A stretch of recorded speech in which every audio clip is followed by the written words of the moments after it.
جنگل میں شیر نے اعلان کیا کہ آج کے بعد ہر سینئر جانور جونیئر جانور سے سوال کر سکتا ہے، بلکہ سزا بھی دے سکتا ہے۔ باقی جانوروں نے تو اسے نارمل لیا، پر بندر نے خرگوش کو پکڑ لیا اور رکھ کے مار دی اور پوچھا کہ ٹوپی کیوں نہیں پہنی؟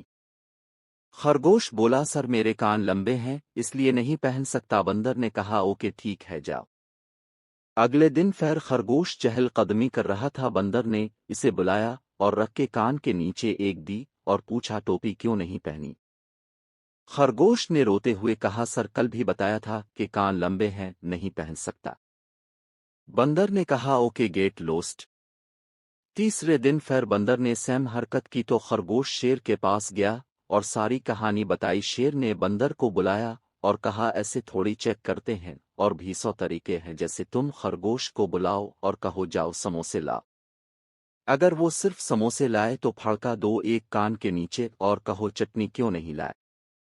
فرض کرو اگر وہ دہی والی چٹنی لے کر آئے تو ایک لگا دو بولو میٹھی چٹنی کیوں نہیں لے کر آئے۔ اگر وہ میٹھی چٹنی لائے تو چپکا دو ایک کان کے نیچے بولو آلو بخارے والی کیوں نہیں لے کر آئے۔ اگر وہ آلو بخارے والی لائے تو دھر دو ایک اور بولو دہی والی چٹنی کیوں نہیں لائے۔ خرگوش نے یہ ساری کنورسیشن سن لی۔ اگلے دن بندر نے خرگوش کو بلایا اور کہا جاؤ جا سموسے لے آؤ۔ خرگوش بھاگا بھاگا سموسے لے آیا۔ بندر نے پوچھا چٹنی لائے ہو؟ خرگوش بولا جی سر۔ بندر نے پھر پوچھا کون سی؟ خرگوش بولا سر دہی والی آلو بخارے والی اور میٹھی، تینوں لے کر آیا ہوں۔ بندر نے پھر رکھ کے ایک کان کے نیچے ماری اور کہا دستوں ٹوپی کیوں نہیں پائی؟